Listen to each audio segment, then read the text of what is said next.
I wanted to re-up this fairly obscure exchange between Mike Cernovich and myself, in which I invoked Disparu, who much more impressively invoked C.S. Lewis in a reply to me, because it's incredibly timely, as I will demonstrate. So this was the post. Adult men having an emotional connection to comic book movies is a bigger problem than Star Wars being woke. So I responded, yes, but to be fair, in a culture war, you need to pay heed to culture. Disparu explains it well here, and I linked to his Acolyte review. Okay.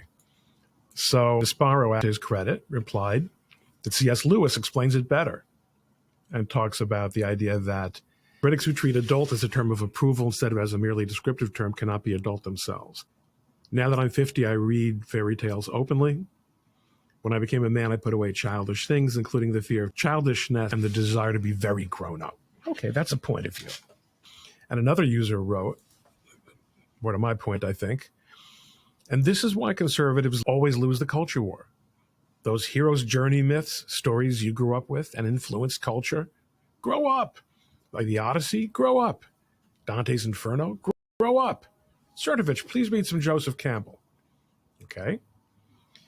Now, frankly, as I told Mike privately, I personally don't have a great deal of interest in superheroes or comics or even movies. I recently read a comic version of the life of the great cartoonist Jack Kirby, and I found it very sad how he never stopped creating new gods. And my ignorance is kind of a running joke among my friends, such as Walter's New World Pro, George the Giant Slayer, Little Platoon, Valiant Renegade, The Park Place, all the rest. All of whom know I'm here for the cultural criticism, the Disney hating, and the odd legal or economics observation. But when a certain Disney show review came up in my YouTube feed, and I heard the first 3 minutes, well, I was speechless, because I thought it was channeling these on-target Cernovich tweets about Gaza. Mike says it was revealing that Israeli critics went from condemning airstrikes and demanding more target direct action raids to now throwing a tantrum over deaths resulting from a hostage rescue mission. Not serious or honest people. My Morality says for civilian hostages, 100-to-1 ratio. For military hostages, the ratio changes. It says there was legitimate discussion of acceptable deaths regarding Israel's bombing campaign, which often was nothing more than a brutal show of force, according to Mike. Hostage rescue via direct action is totally different, and if you can't understand why, you should not have opinions. Okay, so those are Mike's takes on this crazy left-wing backlash in connection with the Israeli hostage rescue. So now here's the excerpt from that video by Greg Owen, the YouTuber.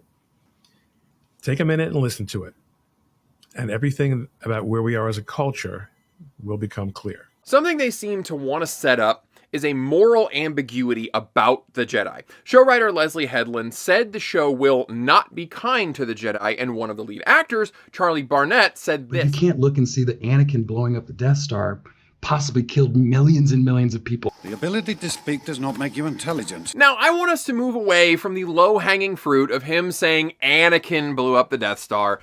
Yes, it is very funny, but I can believe that it's a slip-up. No, the real thing that we need to focus on is how he learned so much from her, and how he now thinks blowing up the Death Star is an example of a moral gray area. Yes, that's right, the space Nazis who built and operated the genocide orb that just turned a whole planet into an asteroid belt with this one weird trick, they may have employed some janitors and electricians and IT guys on board who weren't evil. So blowing that thing up is actually a morally ambiguous act when you really think about it. This is the same guy that proudly stated at the Star Wars celebration that he loved how Star Wars was about how there is no good or evil, depends on what side you're standing on, truly. So if he's glazing Leslie, clearly parroting her ideas, coupled with the first 2 episodes, it leads us to believe that's where the show is going. We're going to ask the super edgy question of, what if the Jedi are actually corrupt bad guys? There, you hear his key quote there. He thinks blowing up the Death Star is an example of a moral gray area. I mean, if your jaw didn't drop when you heard that. And I linked to the original video from Greg. So I concluded, here we are, Mike Cernovich. This is what happens when what my friends Jack Posobiec and Lysek call the Unhumans in their new book, The Unhumans, take command of the official culture. And that's why it matters, even for non-nerds such as we.